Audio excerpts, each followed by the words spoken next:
Hey y'all, hope you're doing well. My name is Dave. I'm a senior at Walter Johnson High School in the class of 2021 in North Bethesda, Maryland. And today I'm going to be talking about Maryland's judicial system, which is obviously our legal system in the state of Maryland. So we got a bunch of different levels of courts. So at the bottom, we have our district courts. There are 34 courts, individual courts. They're in 12 different judicial districts. Then above them, we have our circuit courts, it's an appellate court for most things from the district court, but it's also the first court for a lot of cases. And then above them is our Court of Special Appeals, which is kind of like our, like a step down from our Supreme Court. And then we have our Maryland Court of Appeals, which is our Supreme Court. The Court of Special Appeals was basically just created to take off some of the caseload from the Court of Appeals, but there's very little difference between them. The Court of Appeals is just a little bit higher. But there's not like a different track for which cases go to which. So regardless of the court, all of our judges have the same qualifications. So they have to be 30 years old. They have to be a citizen and a qualified voter of Maryland, which obviously just means, old enough and citizenship status is in place and residency status in place and whatnot. They have to have lived in the state for 5 years and in their district for at least 6 months. They have to be members of the Maryland Bar, which means they got their law degree and then they passed the bar exam and now they're allowed to practice law in the state. And no matter what, no matter who they are, they have to retire when they turn 70 years old. On their 70th birthday, they are done. No matter how far they are into their term, they are done. So for judges in the circuit court, we elect them, but all of our other judges are appointed. And except for district judges, you have to run for continuance. So basically, here's what that means. So I'm a judge. I just got put, on a court, and at least a year has passed since I was put on the court. And so now I've got like a significant voting record on cases. So then I show up on a ballot at the next election we have, either in one of our even numbered years, our next major election. And everybody has to decide whether or not I get to stay in office on the basis of how I've done so far, which from pretty much everybody, unless you're really, really bad, you're just going to get voted to approve. It's really hard to find information about judges. Very few people ever have an opinion on a judicial race. Pretty much everybody will win their continuance, and you run unopposed. You're just running against yourself. But it has to happen for everybody except for district judges. So district judges and appellate judges, they serve 10-year terms, and then circuit judges serve for 15. But during this term, you could get removed. So we have really weird impeachment laws in Maryland. So there's 4 different ways you can be removed.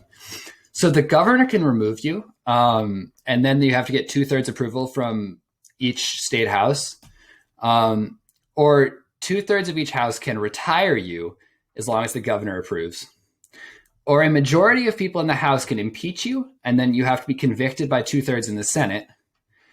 Or the Court of Appeals could remove you if the 11-person Commission on Judicial Disabilities recommends that. So there's a bunch of very weird, different ways that you could be removed from office in Maryland. And if you're removed, so the chief judge on our Court of Appeals, they can temporarily appoint any former judge to sit on any level of state court. Temporarily while you're out, or even if you can't make it to a case or for whatever reason you can't be there. But then if you're actually fully removed, the governor gets to appoint your replacement with the consent of the legislature until the next election. Okay, so at county level, there's a sheriff. There's a sheriff elected in every county and in Baltimore City. They serve 4-year terms. They have to be at least 25 years old and have lived in Maryland for at least 5 years. There are no term limits. They can repeat as many times as they want. They kind of lead local law enforcement, and the Constitution requires that they stick around. And then the district court. So this is our lowest trial court. There are 34 of them. They're in 12 different districts. The district court, it's a single court at the state level that has many different locations. They sit at least one location every county, which is very confusing. But generally it is the Maryland District Court. There are just a lot of them. So they have jurisdiction over minor civil and criminal cases. especially like motor vehicle law. And I'll explain this in a minute, but they have every civil case where the claim is less than $5,000, they have the only jurisdiction. And then they have concurrent jurisdiction with the circuit court, which is right above them, if it's between $5,000 and $30,000 in the case, and the circuit court has for above that. So the state pays for the operation, obviously, because it's a state court, and most of their appeals will go to the circuit court, occasionally go up to a higher appellate court, but usually if something wants to be appealed from the district court, it'll go up to the circuit. So here's a look at the districts, and as you can see, we have our 12 different districts, and so there's a lot of different circuits. So a lot of the bigger counties, so Montgomery County, Prince George's County, Anne Arundel, the Baltimores, all have their own districts. Even the Eastern Shore and the Western Panhandle are both cracked up, which very rarely happens in things like this in the state. So you can see, like, we have a lot of different districts going on here. And then, so circuit courts.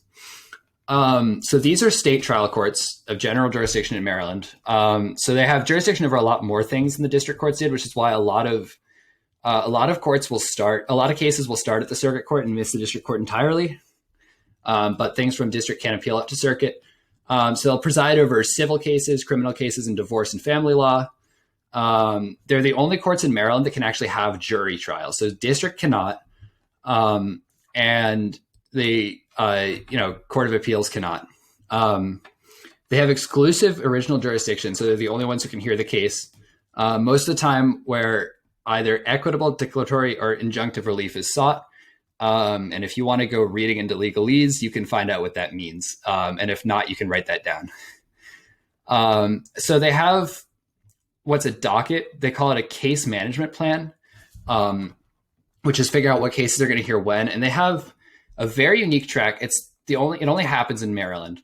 For our complex business and technology cases, they can either go to judges that have like very special training, or they can go to people who are not judges at all, who are specially trained in these instances, as long as the parties both agree to do it, in order to hear the very complex stuff that a normal judge can't understand. So every county has a circuit court where they elect judges, and then from these counties, the circuits are grouped into 8 different circuits. Baltimore City has their own, and then all the other circuits are across multiple counties, which you can look at here.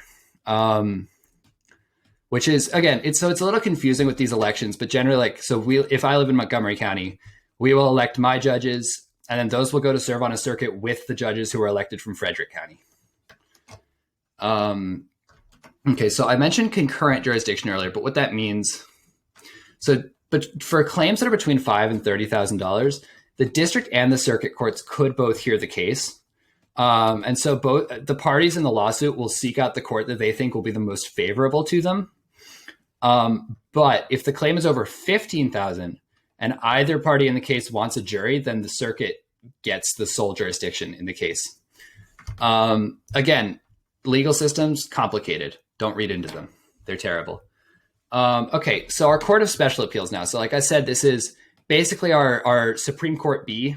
It's like just under it. It's an intermediate appellate court. It was created by the General Assembly in 1966 to lessen the caseload for the Court of Appeals. And our Constitution says the General Assembly can create as many courts like this as they need to, but they haven't had to do that yet. So there's 15 judges. There's 7 from each appellate circuit, which I'll show you a map of in a minute. And then there's 8 at large. And the governor appoints them. The Senate approves for 10-year terms. And like everybody else, they have to run for continuance at the first election that's more than a year after they take office. And for most cases, they're going to sit only in panels of 3, although there's 15 of them. This doesn't always happen, but this is usual. So they can hear any appeal from cases in the circuit courts or our orphan courts, which are very weird, obscure things for dealing with orphans. But there are occasional instances where the law says they can't hear appeals, in which case it'll go up to the Court of Appeals. And so the Court of Appeals, that's our Supreme Court, essentially. The only other state that calls it a Court of Appeals is New York, because we both like to be quirky. So we have 1 chief judge and then 6 associates. Our chief judge, he's designated by the governor and serves, according to the Constitution, as the administrative head of Maryland's judicial system. Our judges are the only ones in the state that are going to wear red robes.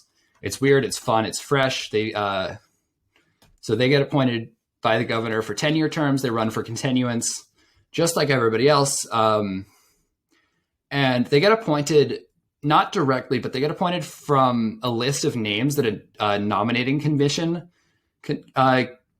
gives the governor, and then the Senate confirms it. And of the 7 judges, they each come from one of the 7 different judicial circuits. And then just like the Court of Special Appeals are going to meet in Annapolis, which is our capital. So here's a look just briefly at how Supreme Court justices are chosen all across the country. So, some of these states are elected. Some of them are appointed off a list like ours are. Occasionally they're appointed directly, but that's very rare. And then going on. So the Court of Appeals, they can review cases of both major and minor importance. Obviously, they're going to choose to review more cases with major importance.